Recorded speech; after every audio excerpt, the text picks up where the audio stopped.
Hi folks, welcome back to another episode. I'm undecided what tent to take for the West Highland Way, so I've came out just to test out a couple of setups. I leave early October and I have set the hammock tent up as a hammock to test it, but I've not really tested it as a normal tent, so I've decided to set it up in both configurations, as a hammock tent and as a normal tent. I'm just trying to find a spot now to do it because I thought this was going to be a good wee bit, but it's looking like it's not. I also need to find trees that will be strong enough to hold the hammock.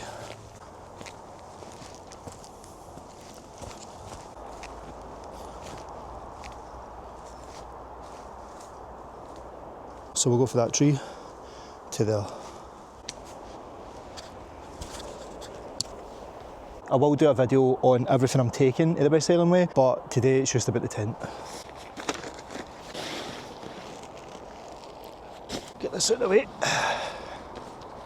So the tent that I'm going to be setting up to see if I'm going to take is a Nightcat lay flat hammock, and just for transparency I bought this with my own money, so it isn't sponsored. When I'm doing the West Highland Way there's going to be a lot of uneven ground, so being able to have a hammock instead of a normal tent keeps you off the ground, keeps you drier. But then if I'm walking miles and I'm just absolutely knackered and I just want to set the tent up quickly, then it can be set up as a normal tent. So the only downside though is this is an inner tent, which means you need to set the inner up first and then put the fly sheet over it. So I just want to get a feel of the different layouts and see what I prefer, whether I'm going to go for this or go for another one that I've got my eye on, just to see how practical it's going to be for doing the West Highland Way, because it is 3.6 kilogram. I'm not really bothered about the weight, I'm more concerned about comfort. First thing we're going to do is set the loops up, and these basically are what hold the hammock up. And because this one is a bit thinner, we'll wrap it a couple of times and always just keep it nice and tight, and then feed it through the loop like that.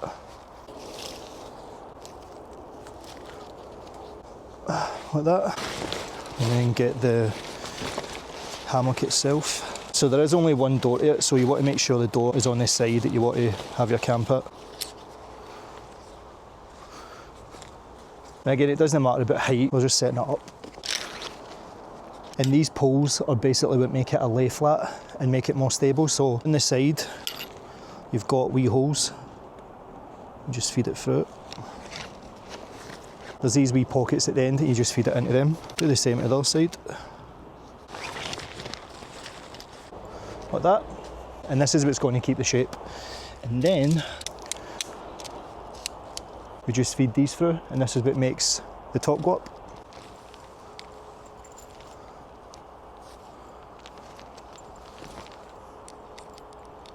I'm going to show you all this up close, but then you've got these wee attachments that attach like that. Do it the other side. So through the fabric.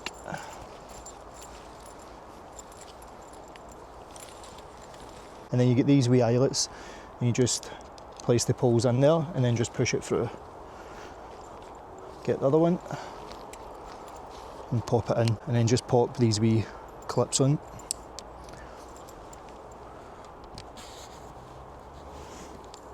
Like that. So we still need to tighten the bottom of it, which is where these ratchet straps come in, but as you can see it takes little to no time to set up.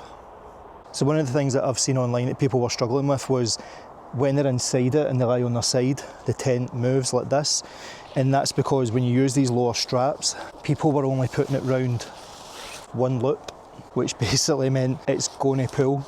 But when you double it up, so now if you're sleeping on your side and you go to the left isn't pulling the right because you've doubled it up and it's cinched in. So if you get this hammock, remember, double up the tension straps around the tree, like that. And now we'll do the same down there. So obviously with this one, you're probably going to wrap it a couple of times just to take all the slack out of it.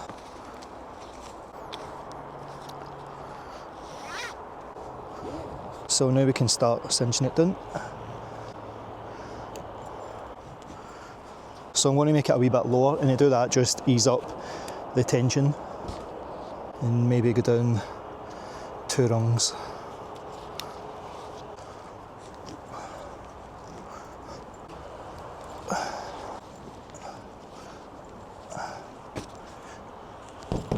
Like that. With the wee ends, you can basically feed them through the wee loop there, I just put them there. And then that's how it looks when you set it up. Let's get in and check it for height and make sure we're happy with it. There you go, that's a nice height.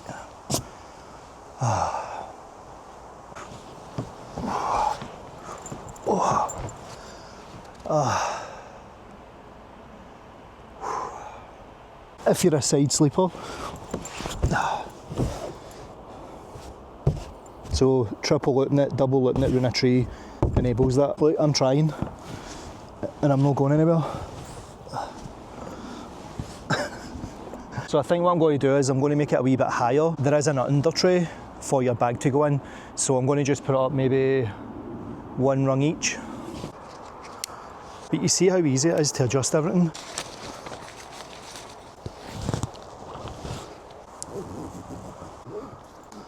Nice wee under tray to put your bag in.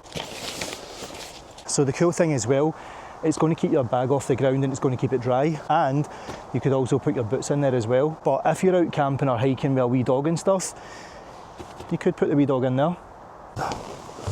Aye. You can feel a wee bit of the bag, so I think it might be a good idea just to drop it a wee bit and not have it as close to the hammock. So we'll just drop it a wee bit. But again, when you put the rain cover over it as well, that's going to add extra protection. Oh, I can't feel it now.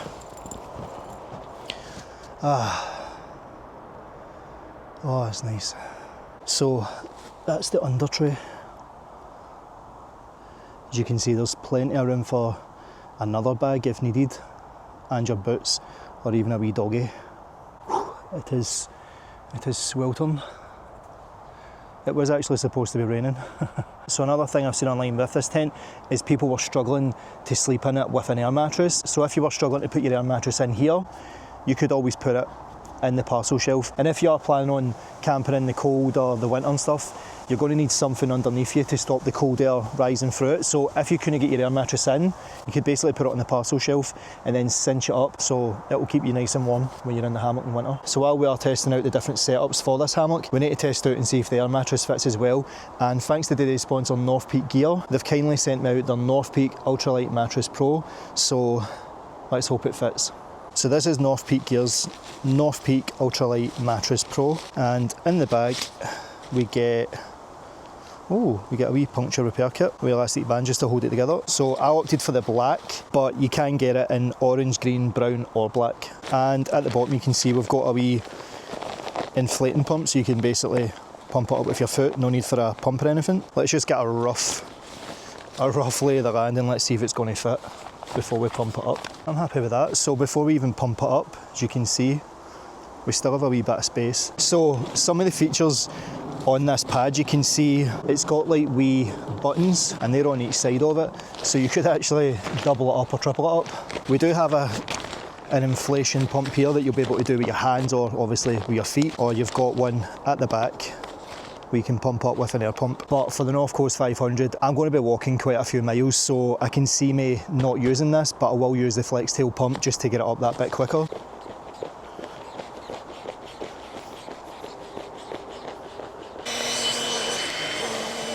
And by the way, for this flex tail pump, I'll leave a wee link to it in the description, and there's a wee discount code there as well. So this is a lot thicker than the one that I was going with. The one I was going with from Amazon was maybe about 1.5 inches, maybe 2 inches, but this is 4 inches thick. So you're going to go with the grey side down. And now granted, there isn't a lot of room, but again, when I get in this, I'm getting in it to sleep. Let's see how this goes.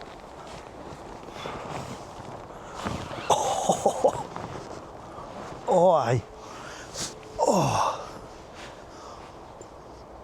Oh. I did buy a pillow. See, to be honest, I don't feel I need it. I feel like this is good enough. It's comfy. Oh.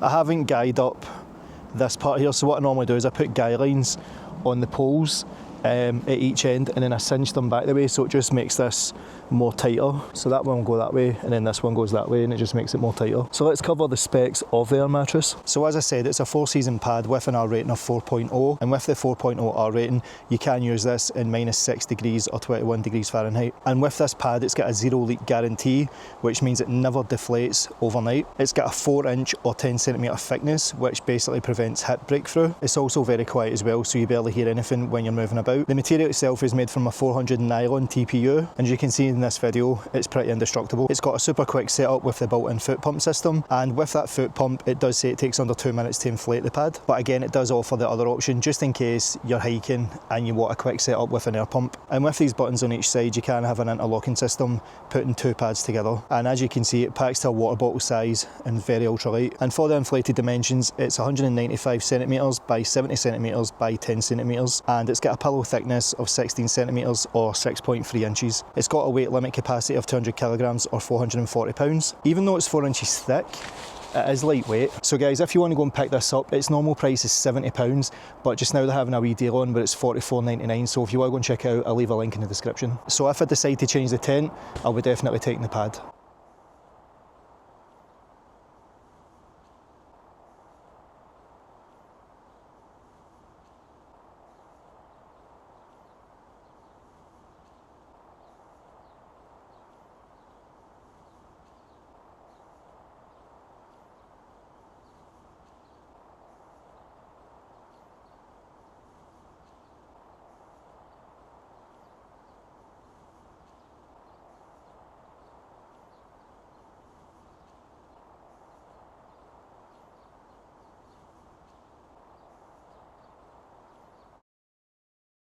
That's looking pretty nice in there, and there is still loads of space, so let's get the rain fly on and see how that looks now. So I would say the rain fly is probably the one thing that's putting me off, because it doesn't really sit neat on it. There is wee clasps, and they just go into the bottom of where the poles go. At the ends, you go up 2 rungs, like that.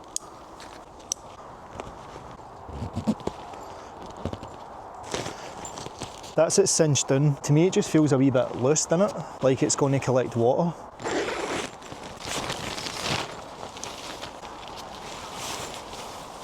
That's it. So there is wee tie back bits here, but if you know what I mean, like it just looks like it's not really that tight, and there's nothing up the top to pull it, and that's as tight as that's going. If I put that higher maybe, but it does look a business. But the issue is trying to set this up when it's raining. You're going to be walking rough terrain, 15-20 mile. The last thing you want to do is set a tarp up overhead to then set your tent up. You just want to set it up and get in. I don't know yet, we still need to set it up as a tent, so we'll base it on that and see. But I mean, it is a quality tent. I mean, you can obviously fasten these round here. I'm pretty sure there's ones there as well that you can tie around the frame. So if I'm being honest, this tent wasn't purchased for the West Highland Way. It's purchased for other content, which is coming soon. And it actually wasn't purchased for the hammock feature either. But I just want to see if it would do for the West Highland Way. And obviously these would get guyed back to bring it up, so there's a wee bit more room. So what do you think my other only issue is with this tent? If I go for this hammock setup, there's no vestibule to cook anything in, so that's a wee bit of concern. But I mean, it is comfy. It is super comfy. Let's get it set up as a tent and see how it looks like that.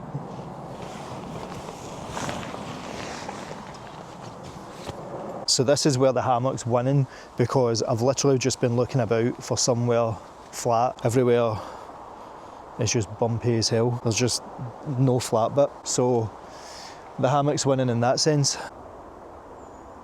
I've got an idea.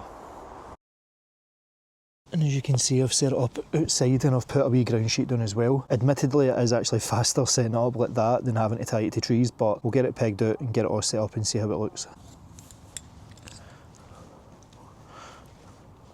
So stretch it right out with the ground sheet.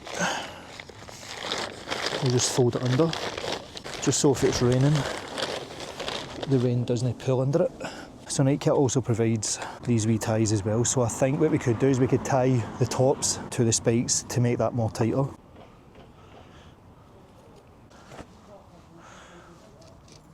We'll just tighten that up a wee bit.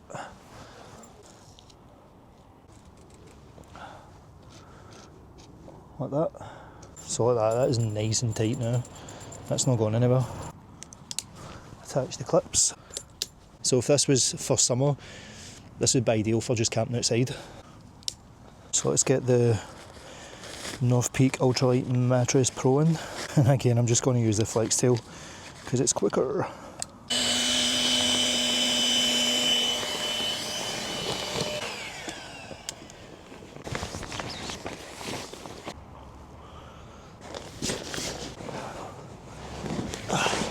So that 4 inches of padding really does help. So tying the guy lines has really made this more stiffer, and with the flex tail. So you've got a wee light at night.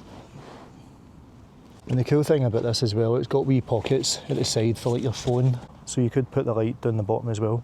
Obviously because it's set up like this, it feels a bit more like a normal tent. So let's put the rainfly on and let's see if we can make it tighter. But aye, for summer, like this would be ideal.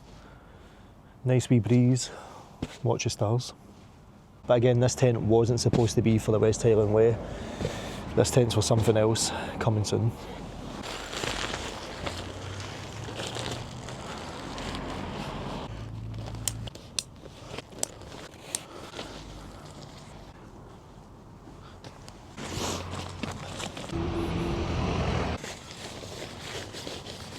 See, it's actually looking not that bad. The sides are a lot more steeper, so it's not like the water's going to catch. But aye, that's looking so much more better. But aye, that's not looking too half bad now, if I'm being honest. So we could make our own wee vestibule with the poles. Check this. So now we've got a wee porch. I'm actually digging this now. Oh aye.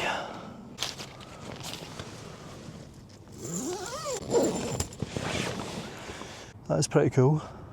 Again, this was a lot easier to set up than obviously setting the hammock up. And with this mat as well, that is pretty comfy. So the only issue that I've got now is where do I store my bag? If it's really windy and stuff, I would need to take this down, and there isn't much room in here to obviously put the bag in. As you see, I've got the flex tail up there. There isn't much space for a bag. It's pretty much just me. I mean, I could put the bag there, but it wouldn't be a comfortable night, to be honest. I need to think what I'm going to do because I don't want to be dreading setting the tent up at the end of a long day. I do have my eye on another one. You put 2 pegs in at one end and then just pull it and put the tent pegs in, and that's it up. But the difference with that one is you can set the outer first, or you can have it as an all-in-one system, which I do like. So when we were in the woods, I was taking it all down and I thought, what if it's raining the day that me and Scott are leaving? I would have took the rain sheet off and then the whole inner would be soaking. Again, unless I set a tarp up and all the rest of it, but it just sounds like a lot of hassle, doesn't it? I don't know. Let me know in the comments what you think. But what I will say is when you sit on one of these air mattresses with a good R value, it's like you can feel it retaining the heat, and I'm feeling the heat retained in this. I'm definitely excited to use this, so this is definitely coming on the trip. It's that comfy I don't even feel like I'm lying on the ground. Drop in the comments your ideas or suggestions. Let me know if you think I should just take this. But aye guys, if you've not enjoyed the episode, why not drop it a wee like and let me know in the comments. And if you haven't already, why not get subscribed and hit that bell notification so you're always notified when I drop in a video. I'm going to bring out a video showing all the gear that I'm taking with me on the West Highland Way. Again, I'm going for comfort. I'm not caring about how much weight, within reason. But I drop a suggestion in the comments and let me know any other decent tents for the West Highland Way. So until the next one guys, peace.